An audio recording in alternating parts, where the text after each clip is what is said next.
All right, kids. So, gotta go to school tomorrow. All right, not with you, my other class, NC State. Let's instead talk about covalent bonding.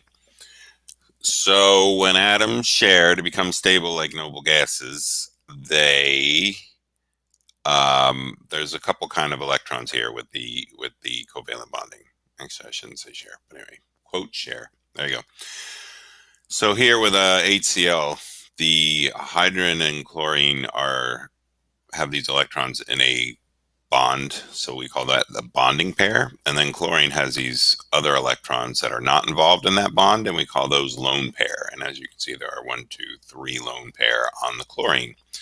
And those lone pair are important because they dictate shapes of molecules. And shapes of molecules are important because that's often how things fit into each other in your body. And I showed you some stuff today about DNA and whatnot, and that goes down to the shape. So let's first start with the valence shell electron pair repulsion theory, or VESPER, and molecular shape. So we say this VSEPR helps explain molecule shapes. The electron pairs, bonds, or lone pair need space to repel each other. And I've made this balloon thing in class many times. And what it basically is showing you is if you put the central atom in the middle of all these balloons, and for here water, where hydrogen would be going in either direction here, with the green balloons and the white balloons were lone pair. These lone pair need space just like this bonding pair needs space, and this bonding pair needs space, and this lone pair needs space. And since all four of them are vying for space in this three-dimensional area, the best shape they can come to is a tetrahedral. Now, I can't give you a good picture for that, and there's no real way to visualize it other than using those models that we've been using in class. So hopefully you understand what a tetrahedral is. But basically, the point is, since electrons repel each other, lone pair and bonding pair are all going to try to be pushing each other away as far as possible. And because of that, we'll have these shapes. So here are the shapes. There's linear, trigonal planar, bent, trigonal pyramid, and tetrahedral. And it really just boils down to, if you have two things bonded to the central atom, that shape can either be linear or it can be bent. And the difference between linear and bent is, if you look at your central atom, in this case, the carbon has electrons only on two sides of it. There's a double bond here and a double bond there. So there's only two places to put electrons. And if you try to get two sets of electrons as far away from each other as possible, they'll be in a straight line. And if you do the model for carbon dioxide, you'll see that the electrons sort of line up opposite each other. And so that's what gives carbon dioxide its linear shape. For the water or any other thing that you might have that has two things bonded, but now some lone pair getting into the action, these lone pair will push these two otherwise linear bonds toward each other so that you get more of a bent shape.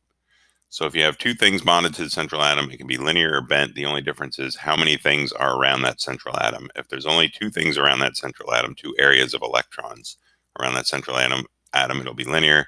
If there's more than two things, if there's lone pair around that central atom at all, those lone pair will need space, and as a result will push the other bonding pairs closer together and give them a bent shape.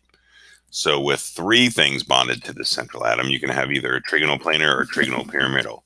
And the same thing is true here, where the difference is how many things are around the central atom. If you have three things around the central atom, the best way for three things to get as far away from each other, because they repel each other, as possible, is a triangle, but what we say trigonal planar, because all these bonds are on the same plane. If, however, these three things are also going to be influenced by a lone pair of electrons, which is going to want its own space as well as the bonding pairs of electrons, then this lone pair will sort of push these three bonding pairs down, and you get what's called more of a pyramid shape. And again, I apologize, these pictures aren't great. You really have to do this with modeling. But it boils down to three things connected to the central atom and no lone pair. You have what we call a trigonal planar. Three things connected to the central atom and a lone pair, then that's going to force everything down into more of a pyramid shape. So we call it trigonal pyramid. The only last thing you need to know is if there's 4 things bonded to the central atom, that goes to a tetrahedral shape, and that is basically like these 4 balloons here. That's what a tetrahedral shape is. Or you can, right, keep that. Although I would like a shout out here. This is this picture, which is a really good picture of 2 atoms fighting over an electron. And the actual saying was it didn't really quite fit, is that bonding isn't bonding at all because they're actually fighting over the electron, which is nice. All right, so we look at electronegativities. The highest electronegativities here belong to fluorine. Has the highest at 4. The next highest of anything is oxygen at 3.5. And then nitrogen and chlorine tie for 3rd with 3. Other than that, nothing even enters the 3s, let alone the 4s. So these are the highest of anything on the periodic table. And that becomes important when we talk about intermolecular forces. Now, intermolecular forces are the forces that will hold molecules of a compound together. So we're talking about, ooh, look at that. We're talking about this area here between these molecules of HCl. So these are being drawn together for some reason, and we'll explore the reasons that could happen. And that's what holds molecules together. And I need to stop doing that. The intramolecular force, so the force that is within the molecule, is really just the covalent bond. So we don't really need to discuss that any further. We're talking about inter, the key here being INTER, just like an interstate highway goes between states, an intermolecular force goes between molecules. So we're not talking about the covalent bond between the hydrogen and chlorine. We're talking about what it is between the molecules that are holding those together. So I'm gonna have to do this, and it's gonna upset some people. All right, so if we go here and we go here, and I know you hate this, not kids. All right, so I did this with my old school football game. However, you will remember that if we have molecules of water, right, no matter how much we heat those up, we can get them to move more, but we don't really break the bonds between the hydrogens and the oxygen, right? Those stay together, but we can go from solid to liquid to gas based on what's how much energy we give these things. All right. That being said, and I guess in addition to that, the heavier these things are, so argon is heavier than neon. So you'll see here the temperature for argon is 189 and the temperature for neon is 55 Kelvin, because argon is heavier than neon, so it takes more energy to get it to fly around than neon. All right, so let's go to this. All right, so the difference between a solid, liquid, and gas is the movement of the particles.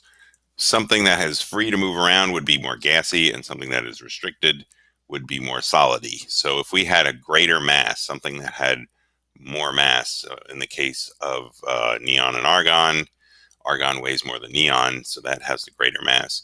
That is going to mean the particles need more energy to move, and so that will be more restricted, and they'll lean toward a solid at certain temperatures and other things. And if you had a lower mass, that means less energy is needed to move particles around, and that would mean that they move more freely and they're more gassy. So if you have all things being equal, just lower mass and greater mass, the greater the mass, the higher the melting point. So I should write that down because I didn't do it in class either. So restricted movement means it's going to have a high melting point or a high boiling point. So high melting point or a high boiling point. And if it isn't restricted movement, it's going to have low melting point and low boiling point. So these are high. That means it's going to be more like a solid. Free movement means it's not going to have as high a melting point. It's going to be easy to melt, easy to turn into a gas or a liquid based on whatever it is that you're talking about. So, moving on from that, if we have great forces holding things together, then the particles are more attracted to each other and it takes more energy to move them apart. And because of that, we would say that that is restricted movement, more solid-like. And if there aren't great forces between the molecules, the particles are less attracted to each other. It's easier to move them apart. They have a little more freedom already. That would move toward free movement or weaker forces. All right. So the first of these forces I'm going to call hydrogen forces. So hydrogen forces are illustrated here by this chart where carbon in group 14, group 14, is the lightest of the atoms, and it has the lowest boiling point of all the group 4 hydrides. Silicon is heavier than carbon. It would, as you expect, have a higher boiling point because it's heavier, harder to move around. Germanium is heavier than silicon, so that you would expect that to have even higher. And tin weighs more than germanium, so you would expect that to have the higher boiling point. So you see this trend. As things get heavier, the boiling point is going up. And that's true for group 15, which is in green, group 16, which is in red, and group 17, which is in blue. They all are increasing with increasing mass. But for these three examples, so water, hydrogen fluoride, and ammonia, do not behave according to plan. If they did, then ammonia would be down here, lower than pH 3, HF would be lower than HCl, and H2O would be lower than H2S, as you see here with the carbon thing. So the fact that these three things are not behaving as you'd expect means some other force besides mass must be in action. And that force is what we call hydrogen bonds, or a hydrogen force. Because the sharing of electrons between oxygen and hydrogen is not equal, the electrons are going to spend more time here with the, that's a really dumb idea to do. Hold on a second. Let's not do it in red so you can't see it. How about white? There we go. So here's one electron and here's the other electron. So they're sharing these electrons, but they're mostly hanging out with oxygen. That makes oxygen slightly negative, and it makes hydrogen slightly positive. And in fact, because hydrogen is only composed of one proton and one electron, and that electron is spending time between oxygen and on the oxygen side of things, what you have on the other side of things is what we basically call an exposed proton. So on this side here, nice arrow, that's an exposed proton. Also here, all right? So these are all exposed protons, and that's why they're slightly positive. The oxygens are slightly negative, so now we have this slightly negative, slightly positive situation, and that's what bonds, what we say, the force that holds these molecules together. And in fact, if I go back to let's discard that for now.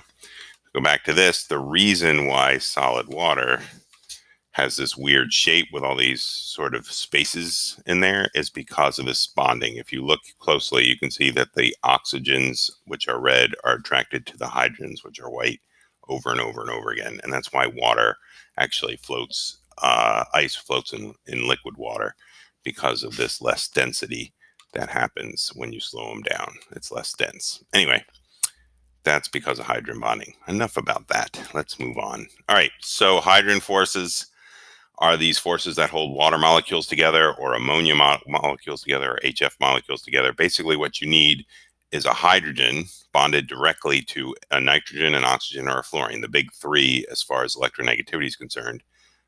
Because of that large electronegativity difference, hydrogen is going to lose its electron to the other atom, and as a result, will expose what we say sort of a naked proton on one side. So this nucleus is exposed and it's just a proton, so that makes it pretty positive.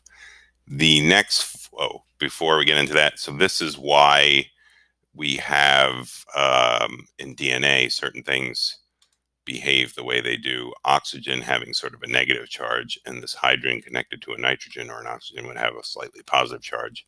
They line up. So that's why guanine always, the G always goes with the C in DNA, because these positives and negatives line up perfectly for bonding. So here you have minus plus plus matching up with a plus minus minus. Here with adenine and thymine, it's not the opposite, but it's not the same. And since it's not the same, you would have these positive hydrogens lining up with these negative either nitrogens or oxygens. So this is minus plus minus, and as you know, that would not match up very well with a plus minus minus. The minuses would repel each other if these were together. So and adenine would do the same with cytosine. It wouldn't add up. It wouldn't match up perfectly. But guanine and cytosine match up perfectly. That's why they sit together nicely. And adenine matches up perfectly with thymine.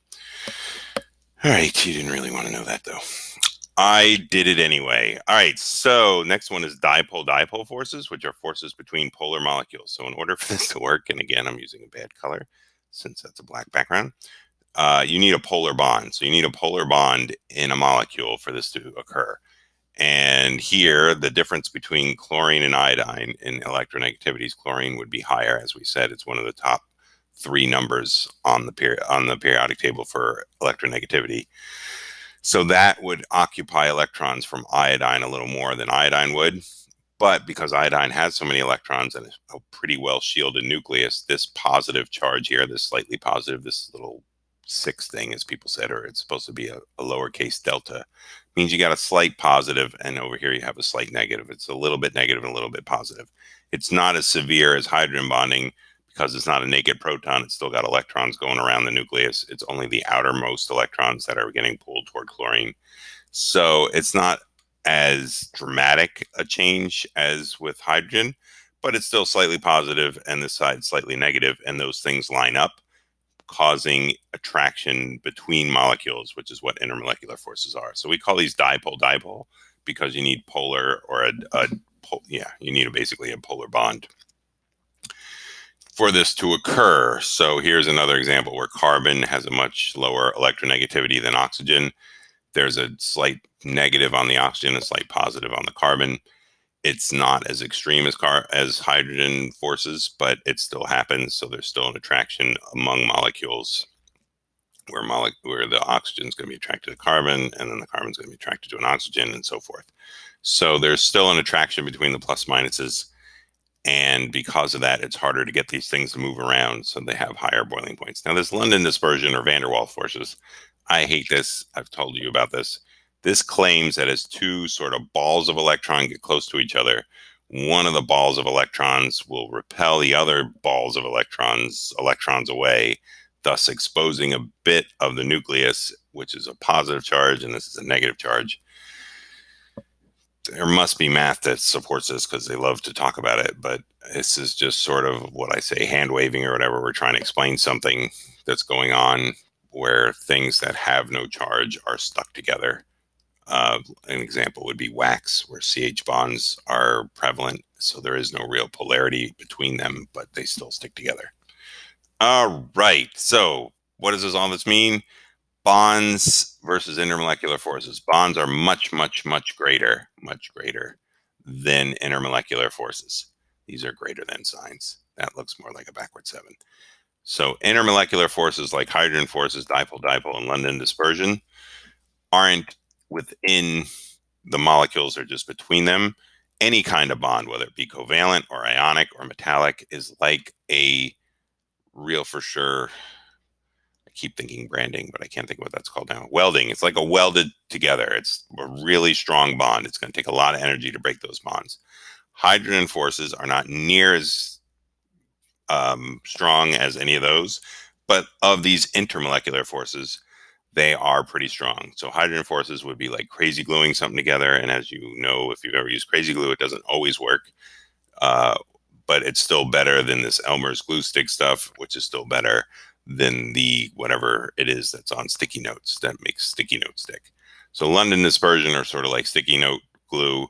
Dipole-dipole are sort of like glue stick glue. Hydrogen forces are sort of like crazy glue, but bonds are hard, fast, for sure, welded together, strong, holding things together. All right. So difference. Okay, we don't need to do that. So in determining whether you have intermolecular forces present, all molecules, covalent molecules, not the ionic ones, covalent, will have London dispersion. So they're sort of like the participation trophy. of forces. Now, molecules have to have a polar bond to have dipole-dipole, and a molecule must have a hydrogen bonded to FORN or NOF to have hydrogen forces. All right. And here's the last summary. Metallic bonds, metal plus metal. Ionic bonds, non-metal.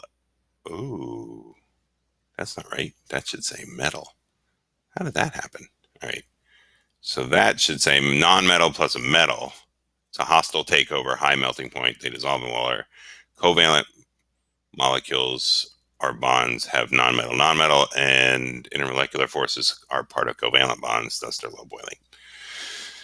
All right. As you can tell, I'm exhausted. I hope you're all well. That's the last of this. We'll have our test in a couple weeks. No, in a couple days. And it's been a pleasure as always, kids. Sleep well.